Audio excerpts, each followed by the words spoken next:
The stars had always whispered to humanity. For centuries, they shimmered like ancient sentinels, distant, but never indifferent. Then, on the morning the exile began, they fell silent. It happened in the year 2641, when Earth's sky dimmed not from clouds or war, but from shame. A message pulsed across every channel, every beacon, every colony. By decree of the Galactic Council, humanity is hereby exiled from the interstellar accord.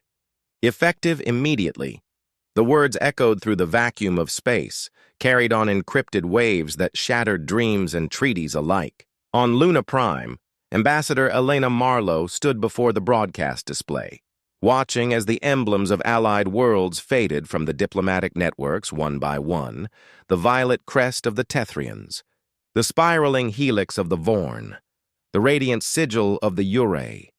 Each symbol flickered, then died.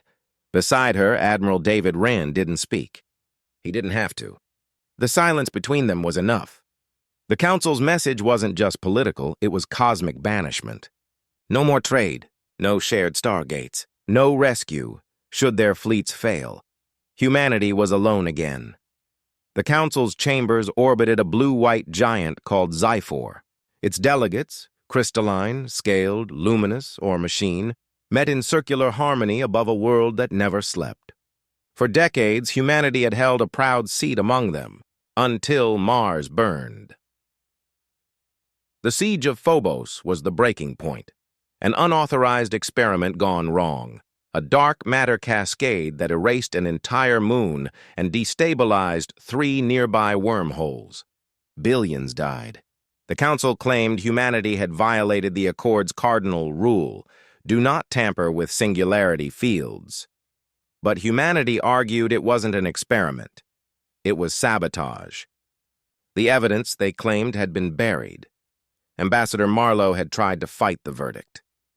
"You can't cast out an entire species," she'd shouted in the council hall. Her voice had echoed off marble and metal, lost among the murmurs of disdain. The Uri delegate's luminous form had flickered once, then dimmed in final judgment. "Humanity brings entropy wherever it treads," it said. "The Accord will heal without you." And so they were cast into silence. Years passed. The Sol system dimmed, not literally, but in spirit. Colonies drifted into isolation. Trade ships rusted in orbit, their routes sealed by Council blockade codes. The great orbital cities of Earth fell into disrepair. Humanity turned inward, retreating to its cradle, licking wounds that ran deeper than metal and fuel.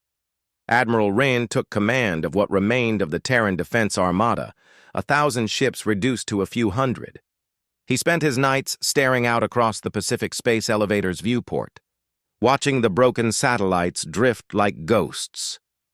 Ambassador Marlowe, meanwhile, wandered the echoing corridors of the defunct Terran Council complex. She was a diplomat without a galaxy, her words now empty currency. Yet something in her, some relentless ember, refused to die. "They were wrong about us," she whispered once, staring up at the dim halo of Mars through the glass dome above. "We built everything from dust and fire. We don't stay broken." Then came the pulse. It was faint at first, a ripple in subspace like the ghost of a song. The kind of anomaly any technician might dismiss as static. But when the pulse repeated, synchronized across multiple frequencies, the abandoned listening posts on Titan, Europa, and Ganymede all detected it. A pattern. A message. 3 words. "Help us. Return." Admiral Rand received the encrypted feed on a midnight watch. He replayed it 10 times, scanning every bit of data. The signal bore an unmistakable encryption marker: the Galactic Council's emergency channel. "They're calling for us," he muttered. "After everything?" Marlowe asked when Rand showed her the data. "After what they did?" "Yes, and they sound desperate." Another pulse rippled through the data stream, longer, fractured, layered with static. But the words were still clear. "The Council falls. The void awakens. Humanity. Return." For a long moment, neither spoke. Finally, Marlowe whispered, "It's them." "The void." "It can't be," Rand interrupted, voice grim. "The myths. The things the Vorn warned about, the cosmic rot beyond the veil. They said it was sealed eons ago. But if it's waking, then the galaxy's out of time. Within days, scattered fragments of humanity began to stir again. Dormant colonies lit up their long, silent comms. Fleets powered ancient reactors. For the first time in generations, Terran ships prepared for interstellar flight. Marlowe stood before the relic of humanity's last great vessel, the USS Horizon, mothballed beneath the Arctic orbital dock. Once it had been Earth's flagship during the Accord's golden age, capable of bridging sectors in a single jump. Now it lay dormant, entombed in frost and silence. "Can she still fly?" she asked. Admiral Rain smiled faintly. "She's old steel like us. We just need to wake her up." They worked for days. Engineers, soldiers, scientists, even civilians, all called by the same unspoken instinct. Humanity had been cast out, but the stars were calling again. As the engines of the Horizon roared to life, the frozen air rippled with light. A hum rose across the hangar, deep, ancient, alive. The ship's AI, long dormant, flickered on. "System online," it said, voice echoing like the voice of history itself. "Captain authorization required." Marlowe stepped forward. "Ambassador Elena Marlowe, Sol Accord Authorization Epsilon 9. There was a pause. Then, "Welcome back, Ambassador. It has been 27 years, 4 months, 12 days since last council transmission." Marlowe exhaled. "Then it's time we answered." As the Horizon lifted from its cradle, the Earth below seemed to shimmer, as if aware that something long dormant had stirred again. People across the planet looked up, watching the great ship pierce the clouds and vanish into orbit. In the command deck, Marlowe and Wren stared out at the stars, their faces lit by starlight and resolve. "We were exiled," Wren said softly. "But we never stopped being human." "No," Marlowe replied. "And now the galaxy remembers why it feared us, and why it needs us." Outside, the dark between stars trembled, as if something ancient stirred there, waiting. Humanity was going back to the council. But this time, they were not returning as supplicants. They were returning as the last hope. The void between galaxies was never empty. It was vast, yes, infinite beyond imagining, but it was never silent. There were whispers in the dark, threads of forgotten energy, ancient echoes of civilizations long dead. The council had called it the Veil, the shimmering boundary between known space and the uncharted beyond. And somewhere past that horizon, something had awakened. The USS Horizon tore through the worm-lane corridors, its drives glowing blue-white against the ink-black sea. Inside, its corridors thrummed with life for the first time in decades. The hum of human voices returned to the stars. Ambassador Elena Marlowe stood at the observation deck, watching the spiral arms of the galaxy stretch in slow, luminous arcs. The ship's AI, Isaac, shimmered as a holographic outline beside her, a calm, human-like projection, face aglow with faint static. "ETA to Zyphor orbit. 72 hours, Isaac reported. "Any new transmissions?" Marlowe asked. "Negative. The council beacon remains active but fragmented. Energy readings near the capital are inconsistent." Marlowe's reflection wavered in the glass. "Inconsistent how?" Isaac paused. "Gravitational fields fluctuating. Power grids across the council sectors are destabilizing. There are also biological signatures." "Biological?" "Yes, but not aligned with any known council species." Admiral David Wren entered the deck, uniform crisp but eyes tired. "So it's true," he said. "Something's crawling through their space." He moved beside her, gaze fixed on the swirling expanse ahead. "You realize how this looks, Elena? We show up after they threw us out, and now they're begging us for help. You think they'll welcome us or blame us?" "Doesn't matter," she replied. "They asked for us. Whatever's coming doesn't care who's guilty." 3 days later, they dropped out of warp near Zyphor Prime, the Galactic Council's shining crown. At least it had been. Now, the planet's upper atmosphere burned in streaks of pale violet fire. Great rings of orbital stations drifted half-destroyed, their lights flickering like dying embers. The Capitol ring, Seraphis spire, had gone dark entirely. "God," whispered Wren. "It's a graveyard." Isaac's voice filled the command deck. "Incoming transmission." "Weak, but council signature confirmed," the speakers hissed. Then a voice emerged, and broken, desperate. "Council to any human vessel. We under attack." Marlowe stepped forward. "This is Ambassador Elena Marlowe of the Terran Fleet. We read you. Identify yourself, static." Then, High Chancellor Ureth. "We breached. The veil is open." The transmission cut off in a shriek of distorted noise, like something alive crawling across the frequency. "Track the source," Rain ordered. "Full sensor sweep." Isaac's tone turned grim. "Chancellor's signal originates from the inner chamber of Seraphis Spire. However, there is movement. Multiple contacts, non-human." The horizon descended through the flaming debris field. Fragments of council ships drifted like shattered bones. Elegant crystalline hulls splintered, engines gutted.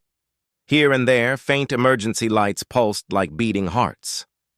In the hangar bay, a landing team prepared, soldiers in dark exosuits carrying plasma rifles and sensor drones. Reen led the mission personally with Marlowe by his side. "Last chance to stay aboard," he told her. "And miss this reunion?" she said, strapping on her helmet. "Not a chance." They descended in a shuttle through smoke and lightning. The once pristine spires of the council capital now jutted from the clouds like broken towers. When they landed, the silence was suffocating. The air itself felt wrong, thick, humming, as if the space around them was alive and watching. "Isaac, feeds live," Wren said, checking his visor. "Keep a link open." "Confirmed," the AI replied. "Be careful, Admiral." They advanced through marble corridors etched with alien runes. Holograms of long-dead council delegates flickered aimlessly, their programs corrupted. Strange organic growths crawled along the walls, glistening black, pulsing faintly as if breathing. "What the hell happened here?" muttered Sergeant Hayes, sweeping his rifle across a dark hall. Marlowe knelt near one of the growths, her gloved hand hovering above it. "It's not natural," she murmured. "Not biological either. It's feeding on the metal," Rain scowled. "Some kind of parasitic energy form?" Isaac's voice echoed faintly in their comms. "Unknown. Readings show it's rewriting atomic bonds, like a shadow consuming matter itself." They reached the council chamber, a vast circular hall beneath a dome of fractured glass. In the center, surrounded by fallen banners and twisted metal, floated what remained of Chancellor Ureth. The Uri's once luminous body flickered weakly. Its energy core dimmed. "Ambassador," the being whispered, voice echoing directly in their minds. "You came." "You actually came back." Marlowe stepped forward cautiously. "What happened here, Ureth?" "The veil," the Chancellor rasped. "We thought it was a myth. The void, the entropy beyond existence. But it's real. It spoke to us through the dark fields, offered knowledge. We thought we could control it." Wren clenched his jaw. "And instead it devoured you." The Chancellor's light faltered. "It consumes thought, energy, matter, everything. It is not life. It is uncreation. We sealed it once before your kind ever rose. But your exile left the accord fractured. We couldn't hold the barrier." "So you called us," Marlowe said softly. "The ones you cast out." Ureth's dying glow brightened for a moment. "Because you were forged in chaos. You understand destruction. The void fears what it cannot predict. And it cannot predict you." A low vibration shook the chamber. The walls began to darken, rippling as if shadow itself were crawling inward. Rand's visor flared red. "Contacts, 20, maybe more." From the dark corridors, shapes began to emerge. Tendrils of liquid blackness, twisting and folding into vaguely humanoid forms. Their surfaces shimmered like oil, their faces blank voids that distorted reality around them. "Fire!" Rand shouted. The chamber erupted in light. Plasma bolts tore through the darkness, but the entities barely slowed. Each impact made them shudder, as if the attack barely touched them before they reformed again. One surged toward Marlowe, its limbs splitting like smoke. She dove aside as Wren fired a concussive blast, scattering it momentarily. "Isaac!" he barked. "We need extraction." The AI's voice crackled. "Teleport lock's unstable." Too much interference. Then find a way, Reen shouted. The Chancellor's light dimmed completely. You must seal it before it spreads. And with that, the last of the Council's leader faded, dissolving into motes of silver light. Admiral, this way, Marlowe cried, pointing toward a service tunnel beneath the dais. The squad fell back one by one, firing as they moved. The creatures howled, not with sound, but with pressure, like gravity itself was screaming. They burst through the tunnel and raced toward the shuttle bay, shadows writhing behind them. Rand tossed a pulse grenade, and for a heartbeat, the world became light. When they finally broke into the open sky, Isaac locked onto their beacon. Extraction online. Hang on. The shuttle tore upward through flame and wreckage. Below, the great capital of the Council, the once glorious symbol of galactic unity, began to collapse inward, the shadows consuming spires like dust in wind. Back aboard the horizon, Marlowe stood in the war room as the ship fled orbit. The holographic display showed a spreading darkness, devouring system after system, a wound growing across the stars. Whatever that thing is, Rand said, his voice low. It's spreading fast. Marlowe's eyes hardened. Then humanity goes to war again. For a long moment, no one spoke. The silence of exile was gone, replaced by the storm of reckoning. Ren looked at her, weary but resolute. You really think we can stop something that ate the Council alive? Marlowe turned toward the stars, her reflection framed by the abyss beyond. I don't know, she said softly. But they made one mistake when they cast us out. Rain frowned. What mistake? They forgot that we learned from every war. Outside, the galaxy's edge burned, and the darkness moved closer. Humanity's return had just begun. The galaxy burned. Stars winked out one by one, swallowed by the advancing black tide of the void. What began in the heart of the Council's empire now spread outward like a living storm. Entire systems vanished, their suns extinguished, their worlds erased. And through it all, the desperate cry of surviving civilizations echoed across every channel. Humanity. Help us. For the first time in centuries, humanity was no longer silent. The USS Horizon cut across the dark like a blade of light, rallying what remained of the broken accord. Fragmented fleets joined them. Tethrian cruisers, Vorn warforms, scattered Uri fragments of energy barely clinging to form. All under one banner again, the same banner they had once condemned. Humanity's ambassador Elena Marlowe stood at the command dais, her reflection mirrored in the shifting holographic map. Entire sectors pulsed red. Only a handful remained untouched. They're falling faster than projections, Isaac reported. The ship's AI spoke quietly, as if reverence were due to the dying galaxy. The entropy field has reached the mid-Orion gate. At this rate, we'll lose the core in 12 days. Admiral David Wren leaned over the console, jaw tight. What about the anomaly Ureth mentioned? The seal beyond the veil. Marlowe turned to him. It's real. The Council hid it, some ancient construct built by the first civilizations. If we can reach it, maybe we can shut this thing down. Isaac's hologram flickered to display coordinates on the galactic rim. The seal lies in uncharted space beyond the Archeon Rift. But, Admiral, I must warn you, the rift is collapsing. Crossing it may not be survivable. Rand's expression didn't change. We're already out of time. Plot the course. The horizon plunged through the dying edge of the galaxy, engines straining as gravitational distortions rippled like cosmic tides. The stars themselves seemed to bend and warp. On board, the crew worked in silence, a shared understanding that this was not just another mission, but perhaps the last one humanity would ever fly. Engineers whispered prayers to dead gods. Soldiers polished their weapons, though they knew bullets meant nothing against darkness. In her quarters, Marlowe recorded her final transmission. To any who survive this, know that humanity did not return for vengeance. We return because even when the stars turn against us, we don't stop fighting. That is what makes us who we are. She paused, looking out the viewport at the swirling rift beyond. If this is our end, then let it be a beginning for whatever comes next. Hours later, alarms flared. "Contact!" shouted Lieutenant Armin. "Multiple entities on intercept course. 6, no, 12 of them." The bridge lit up in warning red. On the display, the shadows moved like living clouds, vast, shape-shifting monstrosities blotting out the light of nearby stars. Rain's voice was steel. All batteries opened fire. Lances of blue plasma streaked into the void, tearing into the blackness. The creatures shrieked in frequencies no ear was meant to hear. But still they came, devouring the energy bolts like sustenance. Isaac's voice cut through the chaos. "They're absorbing power signatures. I suggest something unconventional." Marlowe's gaze hardened. "Shut down all active systems. Make us dark," Wren turned sharply. "You want us to drift blind through the rift?" "Those things hunt light and energy," she said. "If we stay dark, they might pass over us." He hesitated, then nodded. "Do it."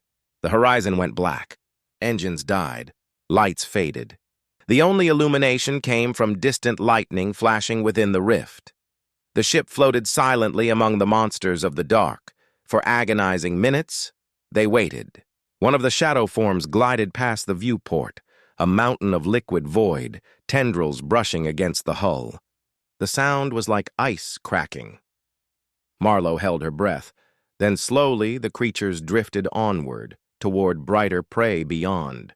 When the last of them vanished, Isaac spoke softly. "We're through the perimeter. The seal lies ahead." The rift's heart was unlike anything they had ever seen.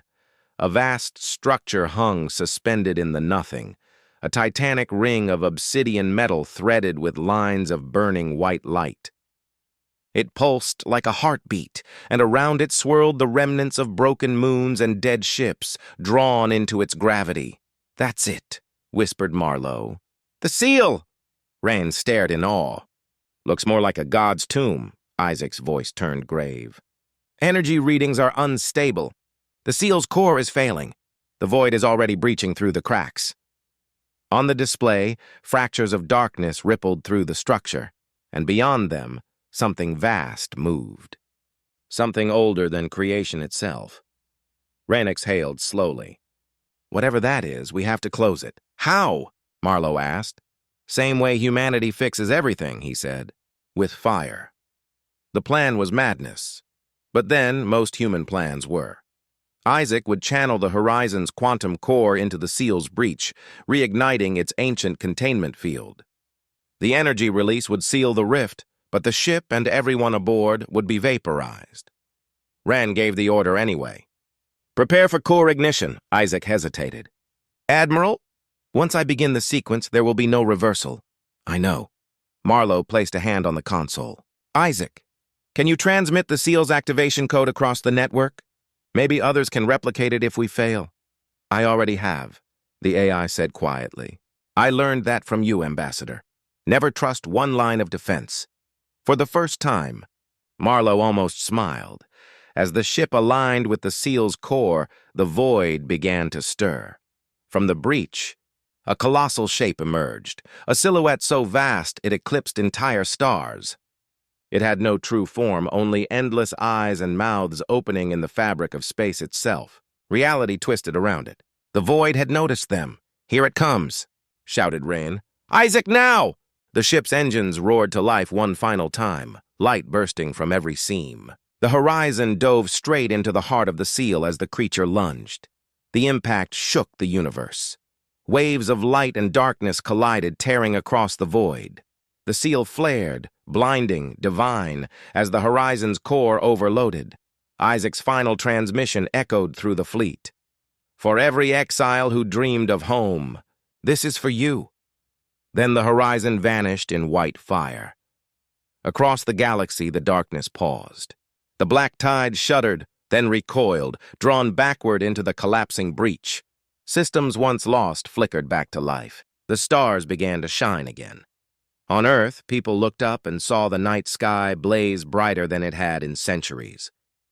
The exile was over. Humanity had not just returned. It had saved the stars that abandoned it. Months later, in orbit above the reborn Zyphor, the surviving fleets gathered. The new council, rebuilt by those who lived through the war, erected a memorial in orbit where the horizon made its final stand. It was a simple monument, a human hand reaching toward a star, Ambassador. Marlowe's name was carved at the base, alongside Admiral Rand's and Isaac's. The inscription read, "They were cast out of the stars, and yet when the stars cried for help, they came." Far away, on the edge of known space, a lone beacon flickered to life, an automated signal. Centuries old, Isaac's voice, faint but unbroken, whispered into the void, "Humanity endures," and somewhere light answered,